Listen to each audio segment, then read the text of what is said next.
Well, hello and welcome back to Brave New Teaching, and welcome to another of our best whatever we've ever taught. We are excited to bring this back. Hi, Amanda. Good morning, Marie. How are you? I am fine. I just got myself pausing because I was like, how many times in any single episode do I say the word excited? Don't think about it. I overthought the number of ears listening, or even when I'm in the classroom. I can never really think too hard about all the eyes watching. Otherwise, Yeah. it's unnerving. It's unnerving. Don't think about it. Well, no, it's just kind of more like, I'm an English teacher. I should have more words in my arsenal of talkingness. But we're not in the city on a hill over here, right? We're just two people. We're just two people having a conversation. It's just my sorority girl comes out and I'm like, you guys get excited. And I sound like I'm back at San Diego State University and Delta Gamma. I did not know you in that stage of life. I don't know that we would have been friends. There's not that much different, TBH. Really? I was a weirdo when it came to, yeah. I think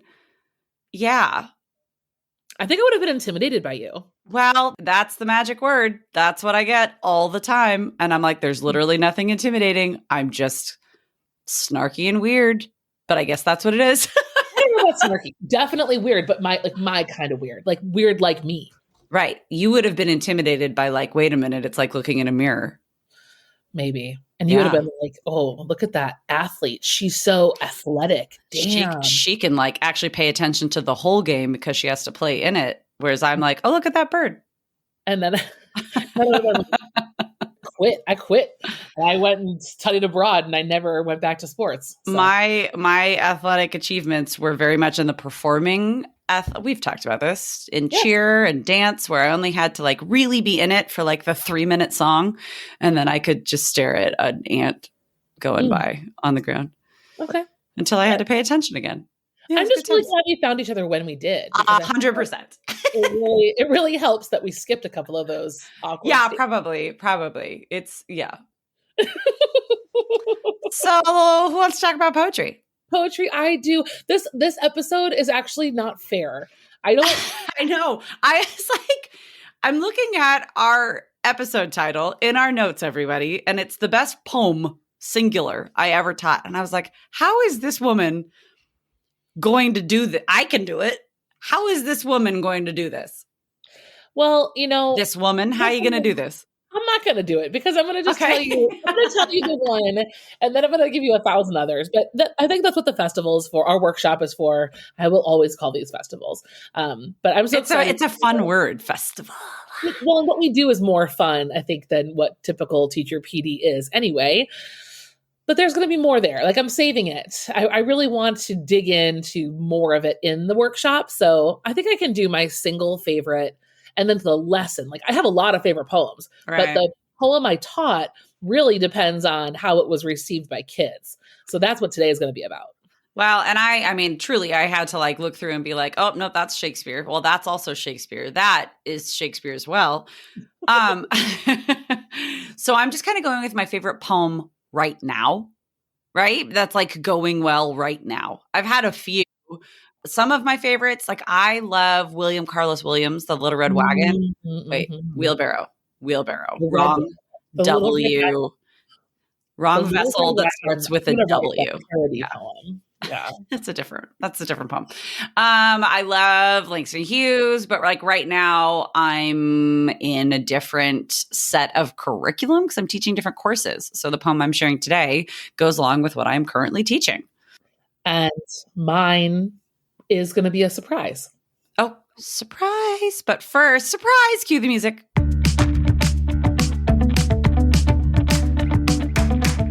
You're listening to Brave New Teaching, and we are so much more than a podcast. We give teachers the inspiration, support, and tools to challenge the status quo. I'm Amanda, and I'm a former English teacher from Illinois. And I'm Marie, and I'm a teacher from Southern California. Join us at bravenewteaching.com to find out more about our courses, festivals, and get every episode's show notes. We're so glad you're here. Enjoy the show.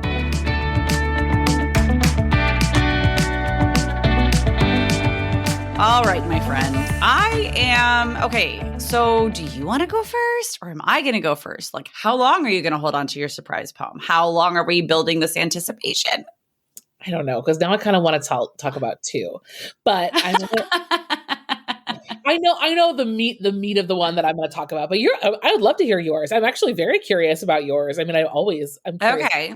My So friend this Marie. is one that I know I've talked about on the podcast a few times. The course that I got to help write for my district, ethnic literature course for 12th grade. And the first unit in this course is a unit all about identity. It's a very reflective, introspective, getting students ready to talk about some really big topics like power, oppression, resistance, etc. And to get there, we need to do a lot of like inner work. And so this is that. This is looking inside, looking at their own identity, looking at how they identify themselves, how the outside world identifies them with or without their consent, right? And so it's a really cool unit and students get a lot out of it.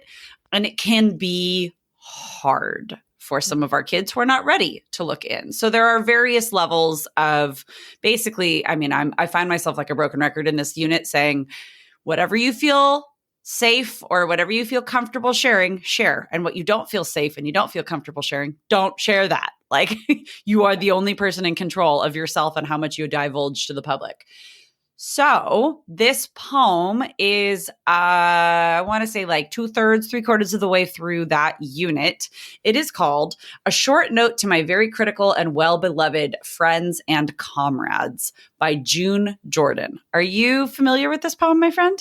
I am like, I had never seen it until one of my friends, like one of my colleagues on this little curriculum team was like, I have the perfect poem. And I was like, great, because I know very little.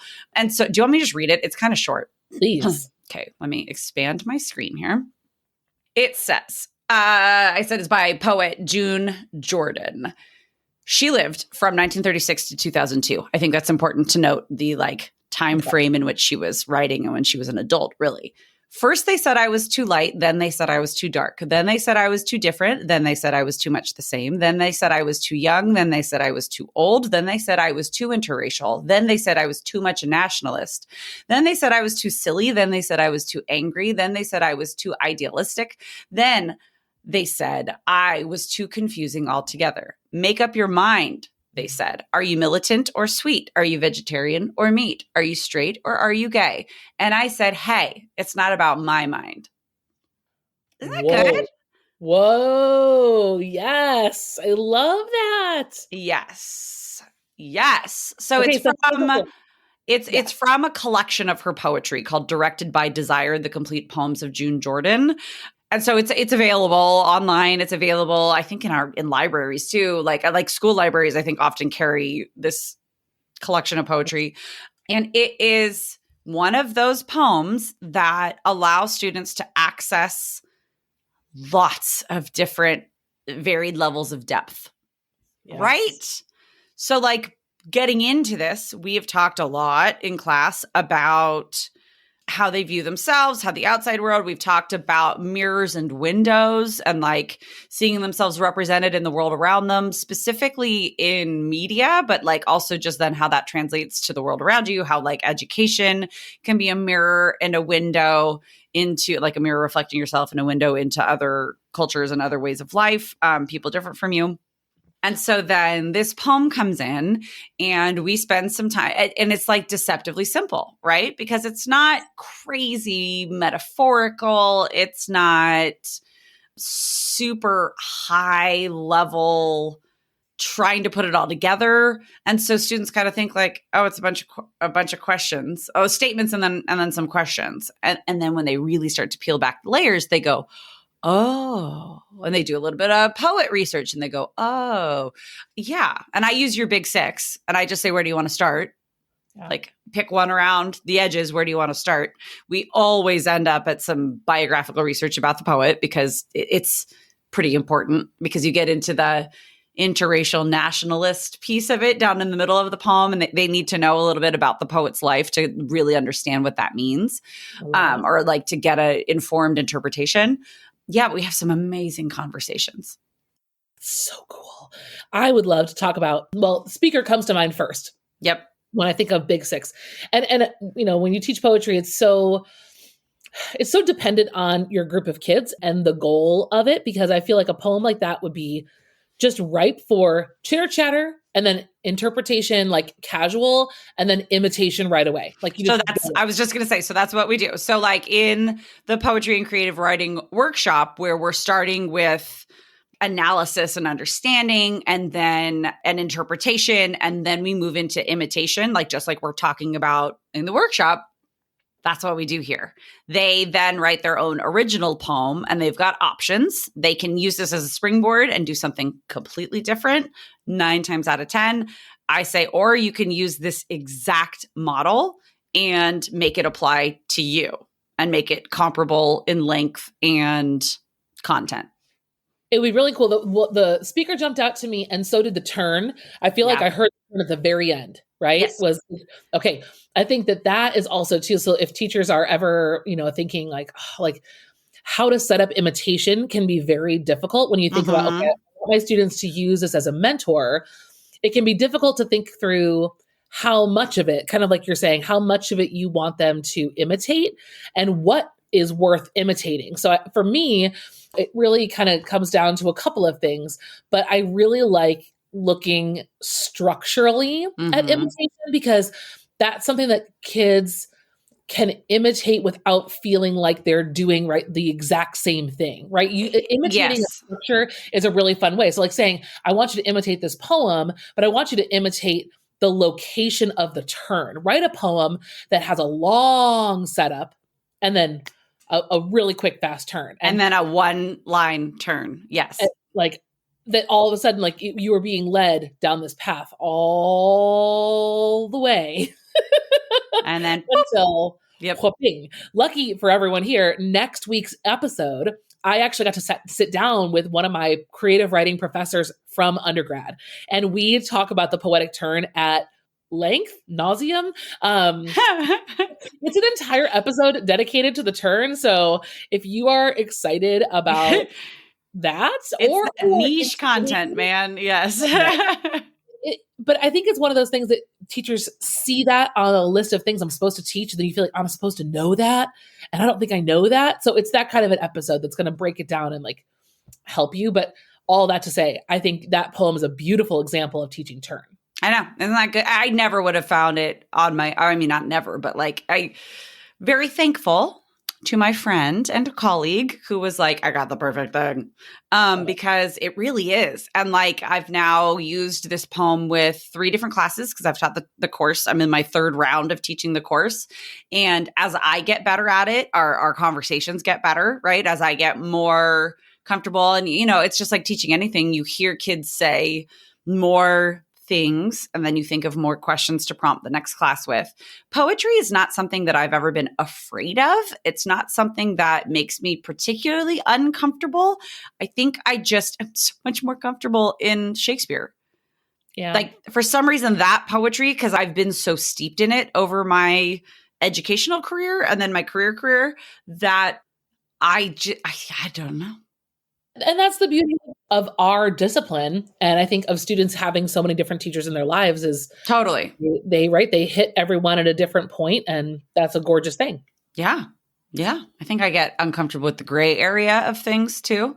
The kids, we talked about that, I think. And we talked about it many times. Yes. Yeah. That's why I used to really like French worksheets, because there was always a correct answer. Mm-hmm. I mean, and it's funny because I'm like, whatever, there's all the answers. But for some reason with poetry, I think it like throws me off my game. But I love this one. It's great. Well, I think that's what we're actively trying to combat too for the student experience. Totally. We feel that because that's how it was set up for us in high school. It was this correct or incorrect. Yes. Correct or incorrect. And like, and even there was just like that intellectual gatekeeping, like I remember that. I was only going to be cool like my friends who took honors classes and AP classes if I could. And like, that's part of the reason I never took those classes is I was like, well, I don't know what that says, because I just didn't know how to approach it. Like I didn't even know, I didn't have the key to unlock it. I didn't have the big 6. Oh, it's true. Okay. Are you ready for mine? Are you going to give us 2? No, I'll just do 1. And if I ramble at the end, I will, but I will focus on this one. I'm here for it. What you got? Well, the reason I hesitate is because I feel like my one is so predictable. It's such a frequently taught poem that I thought I was going to come here with a more indie selection. But the truth of it is, this poem was always very hard for me to teach. But then I found a solution and I thought, okay, that's what I should share on the podcast. Yeah, Like, yeah, yeah, yeah, not yeah. my indie, list of bizarrely weird poems that I taught. Well, but your indie list is in your Poetry March Madness. They're all in Poetry March Madness. And even if you're not going to do March Madness, you should download Poetry March Madness. Just do it for the, yeah. For the poem selection. Like, it's so good. Yes. It's really good. It's really good. So I want to talk today about Langston Hughes. Every single time I hear the name Langston Hughes, my mind goes, it's because I'm a musical theater nerd. Langston Hughes. I go straight to Rent. No, just me? Oh my gosh. Yes. Pablo Neruda. Okay. Yeah. Oh my God. I love Rent. I have not watched that in so long. Because you have children and it's not appropriate. Yeah. Because you're never alone. That's why. This might be it. Yeah. I was a huge Rent. I saw it in Chicago in the front row. I remember Anthony Rapp, the whole, oh yes. Yeah, I'm bringing you back, aren't I? Okay. Langston Hughes. Anyway. Back to Langston Hughes. Okay. I have talked about Harlem a lot. So I'm not talking about Harlem. I want to talk about Let America Be America Again. Mm-hmm. And if you're not familiar with this poem, the trickiest thing about this poem is it's very, very long.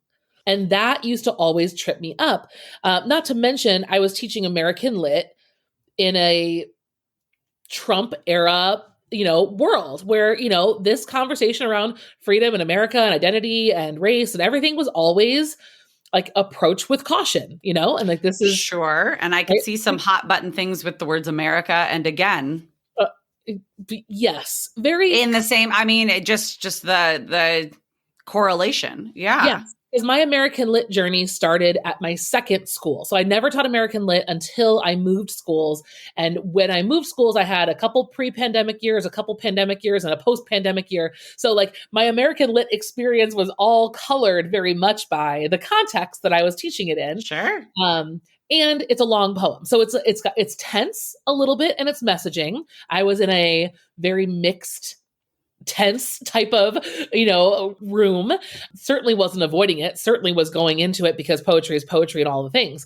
And so I really wanted to make sure that it didn't get either misconstrued, oversimplified, right? Yeah. There were a lot of ways it can go, especially because it was long, because kids wanted to read something long like prose because they didn't have the energy for a long poem. And lo and behold, I don't know which month it was for our happy hour, but we did a happy hour month talking all about jigsaw. And this was like a pseudo jigsaw solution. But what I did was I took the poem and I chopped it up. We listened to it first, right? There's a beautiful production of it on YouTube. I will link the video in the show notes for you all. So we of course listened to the whole thing once. So they've heard the whole thing straight through. And then what I did is I took on Google Slides, I chopped up the poem into 4 to 5 to 6 line chunks. They were typically stanzas. Sometimes I kind of had to mush things together, but I then distributed pieces of the poem out amongst the class. So I'm on the doc right now. Let's see, there were 7. I had 7 slides. So there were 7 groups. So I probably did 2 sets of 7 groups or something like that because I wanted to keep it small. And I gave them these directions. The direction said to visually annotate your stanza of the poem. And here's what you're looking to illustrate and annotate. First was historical references. What does the reference encourage you to picture in your mind's eye? The American values. What references do you see to American values? How are they connotated? And diction. What individual or small groups of words convey the speaker's tone and attitude? That's fantastic. And so a great example of that would be, let me give you this. This is a great stanza. Oh, let my land be a land where liberty is crowned with no false patriotic wreath, but opportunity is real and life is free. Equality is in the air we breathe.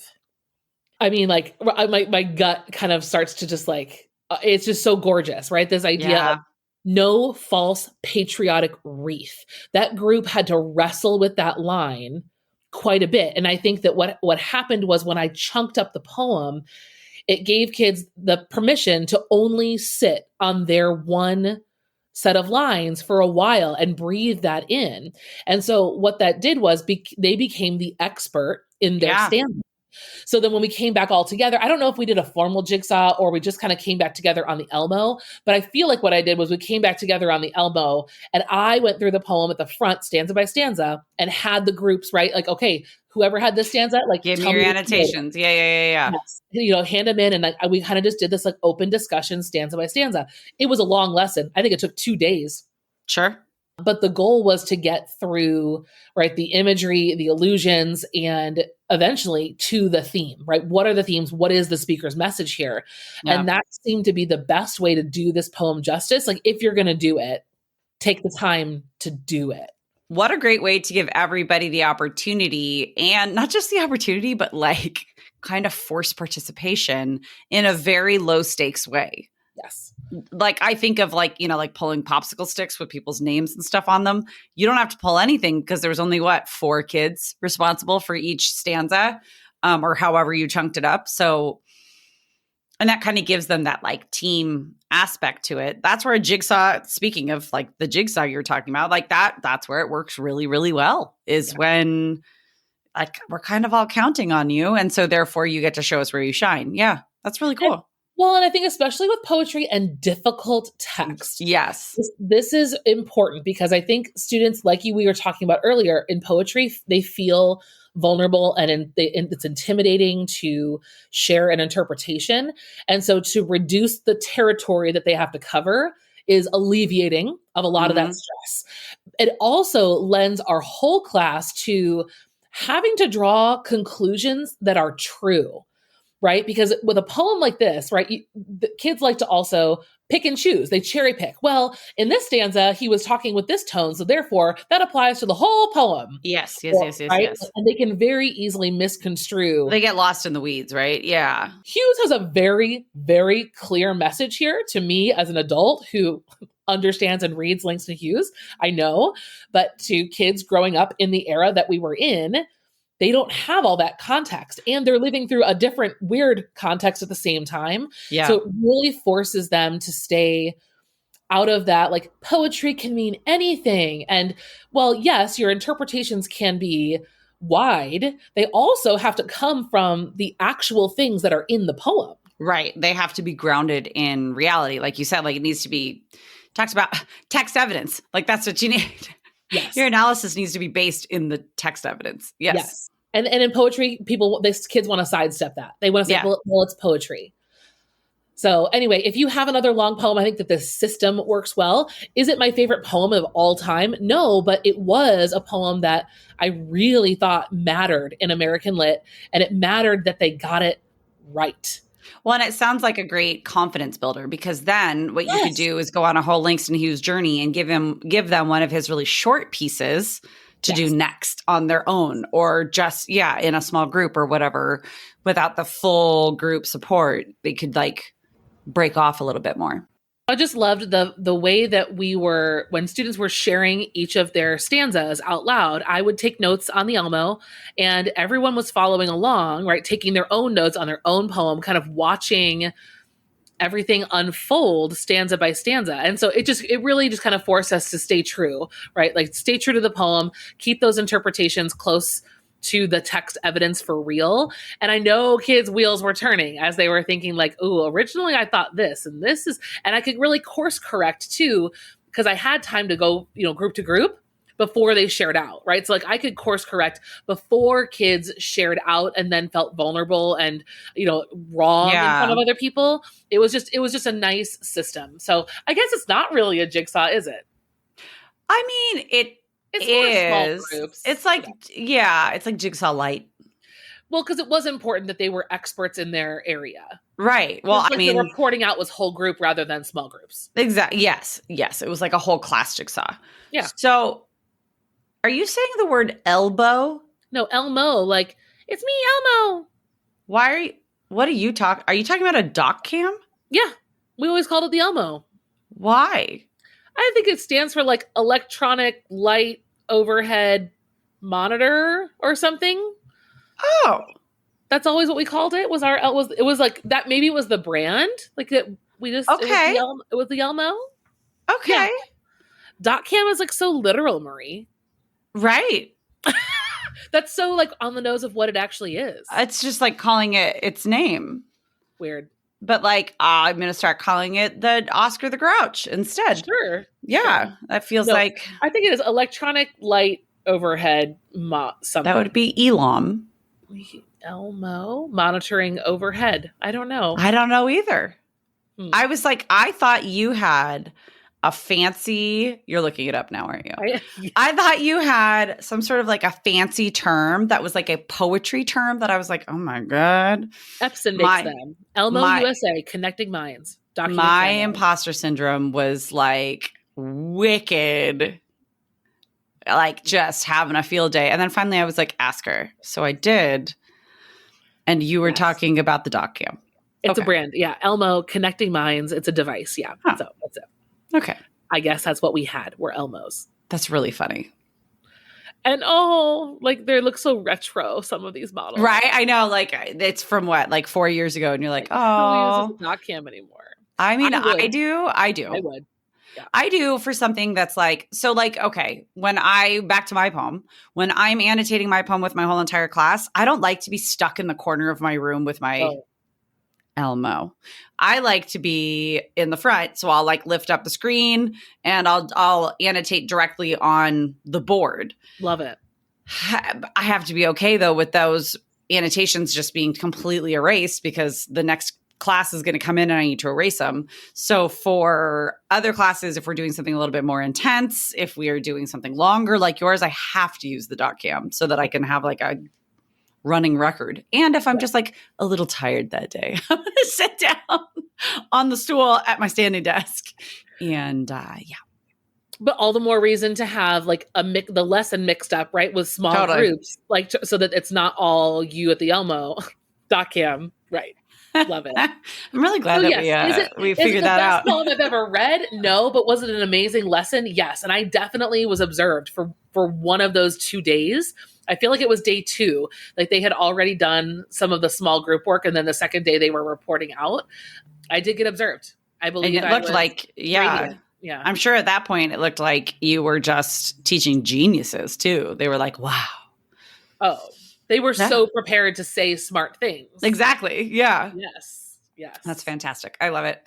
All right, friends. Well, as you can tell, we have many other things we can go over. We just wanted to go over a couple of really successful activities and lessons having to do with poetry. We have many more in our poetry and creative writing workshop that you can find there. So make sure that you check that out. Just head to the show notes, head to our website for more information, and make sure that you give us a little holler over at happy hour if you would like a little bit more Brave New Teaching in your school week.